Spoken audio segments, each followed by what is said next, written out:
Yes, well, thank you very much for the opportunity to speak to you. I have been British Ambassador in Somalia since May 2023. Actually, tomorrow will be my 6-month anniversary, and my reflections so far are incredibly positive. We have a strong bilateral relationship. The UK is very much involved in a number of Somalia's biggest priorities, and we are incredibly supportive across the security, economic, human development and humanitarian space. So I've been lucky in my first 6 months to have met a very wide range of Somali politicians, civil society, business people, community leaders. I've managed to travel a little bit, although I would like to do more and see more of the country. But I'm very happy to be here and very happy with the state of the bilateral relationship. All right. As we know, the UK government is hosting Global Food Security Summit on November 20, while Somalia will be co-chairing, if I'm not wrong. So can you shed light about the summit? Yes, thank you. I'm glad you asked me about that. We are very excited about hosting the Global Food Security Summit alongside Somalia, and delighted that His Excellency the President Hassan Sheikh Mohammed will be delivering the keynote address alongside our own Prime Minister.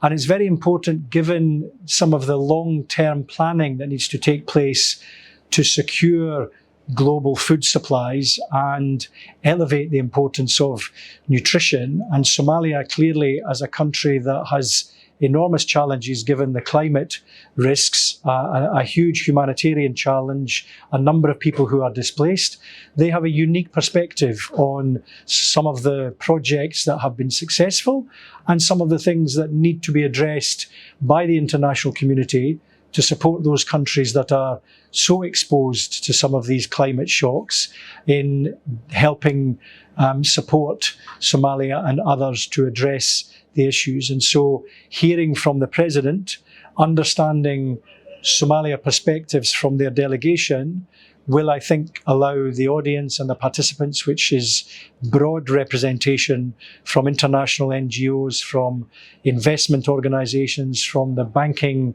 the development banking and financial institution sector, to work out the policies and strategies that will help address a number of these issues. Lastly, I would say that the UK has been for a long time a committed partner to Somalia in this space, and we know that there are increased risks as a result of recent droughts and then heavy flooding and the risks associated with El Nino.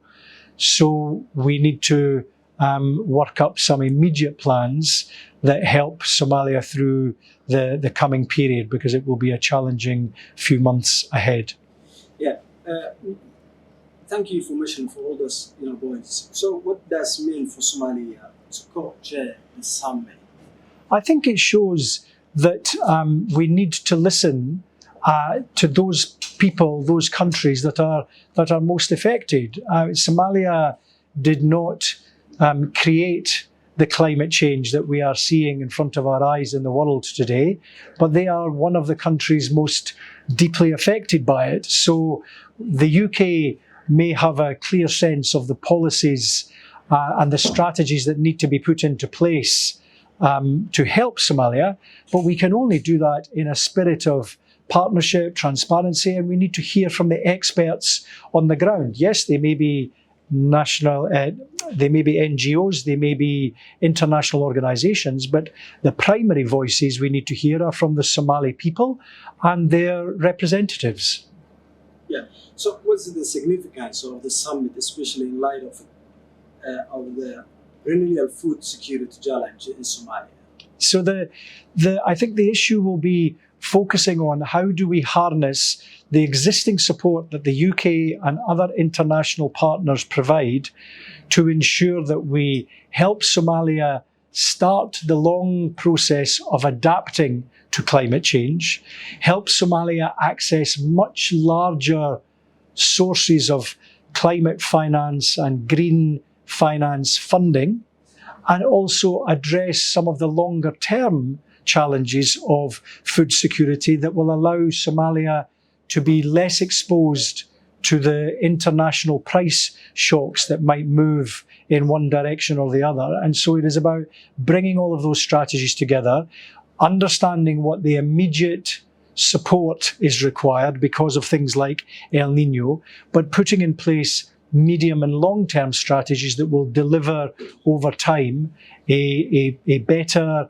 freer, fairer society for the people of Somalia who are having to deal with these challenges. And I think we can only do that by getting the right participants in the room together, propose objectives, plans, get the Somalia delegation's insights and input into that to help influence in as collective a way as possible the best outcomes. So I strongly congratulate Somalia for accepting the invitation, and I'm very much looking forward to the contribution that they will make to this event.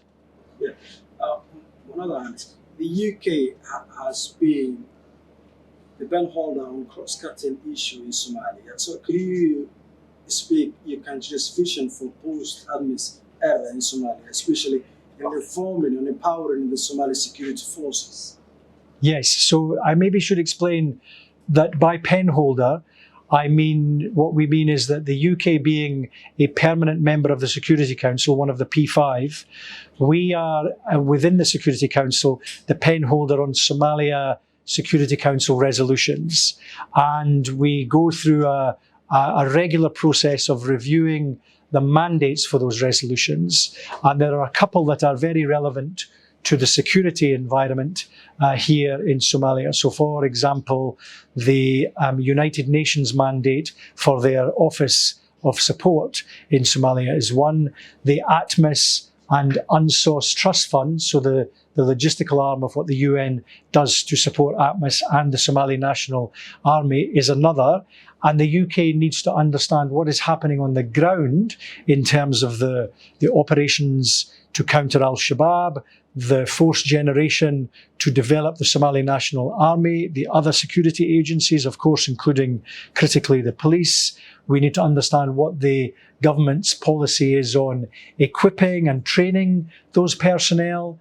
And we need to do that alongside the other key security partners that includes the African Union Mission, ATMIS, the United Nations, and other key players such as the European Union, the United States, the United Arab Emirates, Turkey, Qatar, and other regional actors such as Ethiopia, Kenya, Uganda. So all of the relevant stakeholders and interested partners need to come together for us to work out what is the most supportive way that we can draft resolutions that meet the needs and the requirements of the federal government of Somalia, the federal member states, and the challenge that they face on the ground, alongside the insight that we can all give from the international community. And that is a responsibility that we take very seriously, and one that we are very active in supporting Somalia on. The second part of your question, I think, was the security transition, right, and the post-ATMIS security landscape. So I'm sure, as your viewers will know, ATMIS is due to draw down in the period between now and the 31st of December 2024. And at the same time, there is a much larger and increasing responsibility that the SNA and the wider Somalia security forces are taking for the full range of security responsibilities. And we are very much in the front of the pack with countries supporting the SNA in developing the expertise, the training, the equipment to be able to do that, and working out what support might be required once ATMIS has departed. So what will be needed in January 2025 and for the period beyond to help Somalia take the fight to al-Shabaab, to help them guarantee the security of Somalia's citizens, and also to ensure that the training that happens between now and then is the best possible conduit to bring the fullest possible security to the armed forces. Yeah. So UK government, pledged to, many times to support the governments of Somalia, especially, the Somali government. Hassan Sheikh Mohamud, the president of Somalia government, has announced that an all-out war to eliminate Al-Shabaab initiated in the country. How much support does the UK government have on the security support and operations specifically against Al-Shabaab? Yeah, it's a very good question, and there are one or two security reasons why I can't perhaps be as open as I otherwise would be about the full range of support that we give Somalia. But I can tell you that we are very committed to that training piece. So we have a small number of British forces who are exclusively focused on providing training to Somalian National Armed Forces, or they are embedded in the various ATMOS and United Nations teams to provide advice to the Somali system and to the key leaders within the Somalia Armed Forces and within the government on policy direction, training advice, support on affordability of what is required. And we have a training team that has, since 2017, trained almost 3,000 Somali soldiers. We've actually changed the format of that training as a direct result, actually, of the input of His Excellency the President. And we have decided to include leadership and command training in that now, which we are doing in our training centre in South West State. We're also working more closely with the European Union and possibly in the future with the United Nations to coordinate and cohere the training that we provide so that there is some interoperability and some single military doctrine led by the Somali system, so that over time there is a much more integrated approach to the training that is provided by different partners. So we recognise that this is a long-term investment. There is a short-term challenge because the war against Al-Shabaab is extremely difficult, and one that we congratulate His Excellency the President in leading.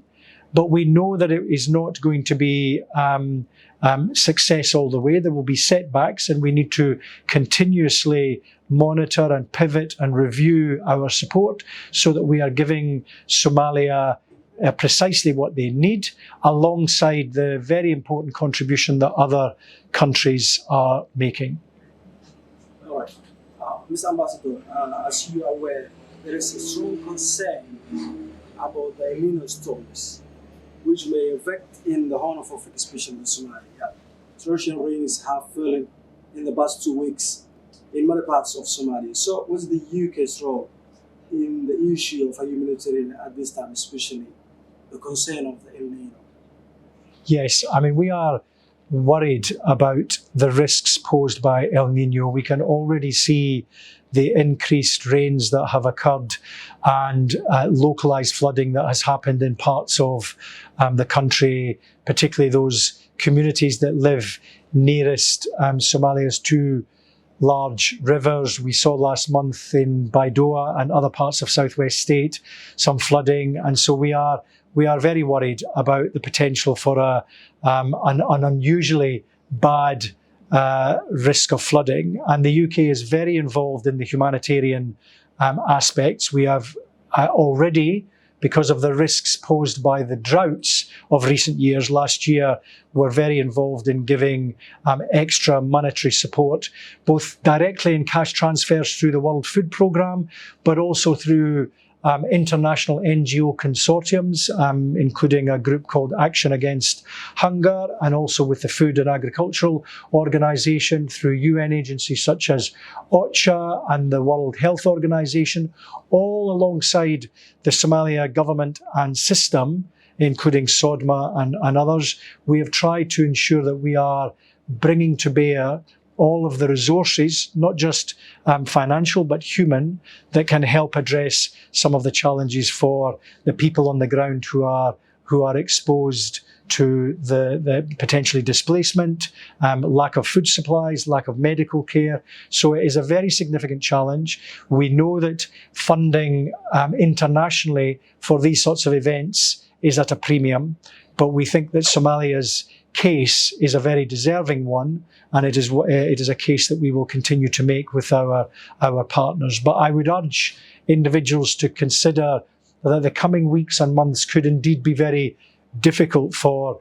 large parts of the country, and we need to be absolutely ready to respond rapidly to those who are in greatest need. The IMF project Somalia will cross the final leg of the debt process in December. Can you highlight the significance of this, an opportunity for Somalia in the international financial market, especially in the UK? Yes, well, if Somalia reaches HIPC, that's heavily indebted poor countries, completion point, inshallah, it will happen in the next couple of months. I think that is enormous credit to this Somalia government and its predecessors for the efforts it has made to reduce Somalia's debt overall. It is credit to international partners who have either written off or reduced their debt. It is credit to the Somalia system, which has grown and matured enormously over the last 10 years in putting in place the mechanisms and the structures that have allowed decision point to be reached in 2020 and now to be on the cusp of completion point.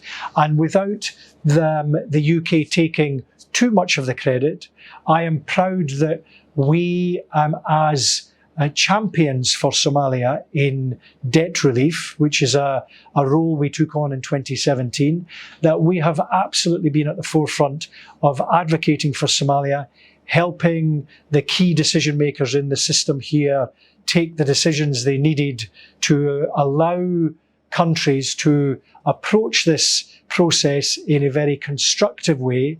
And we have also worked incredibly closely with the Ministry of Finance, the World Bank and the International Monetary Fund and the other international financial institutions and the other key donors to those funds to try and come together with one voice to help Somalia reach this point. So the credit goes entirely, well, almost exclusively to the Somali people, to the Somali system. We think it is a big milestone. We are proud at the role that the United Kingdom has played, and we know that there are many challenges ahead when it comes to financial management, economic governance, but we have confidence in the system that there is a bright future for Somalia, a Somalia where there is more revenue generated that will allow the budget to increase and therefore be spent on the priorities that the government wants to spend it on, such as education, health, and attracting investment into the economy. The UK is a long-term partner committed to that process. And actually, when His Excellency the President is in London, I hope that this will be one of the features of the discussions. My final question is there any special plan that the UK could provide or support and or mitigate the humanitarian challenges, especially climate change related condition, particularly at this time when the flood is a humanitarian issue still going on in Somalia? Yeah, absolutely. Well, I've described some of the immediate humanitarian support we are providing, but I think if I was choosing one issue on which UK leadership and convening power can support Somalia, it would be in the long-term needs that Somalia identifies in adapting to changing climates. So how do we help Somalia access the technical expertise and the financing to be able to adapt to what is happening on the ground in terms of increased temperatures, more freak weather incidents, either longer term droughts or flash flooding, both of which can wreak havoc with agricultural crops, nomadic pastoralism, people whose communities are in vulnerable exposed areas. So we need to find a way that alongside Somalia's plan for 2060,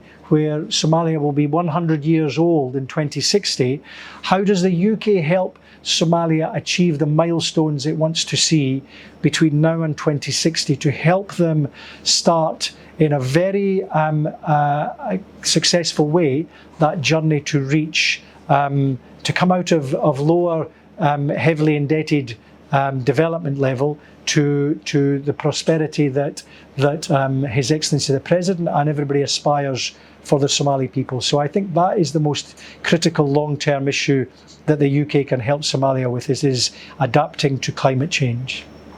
Thank you so much. Thank you very much indeed. Nice to talk to you.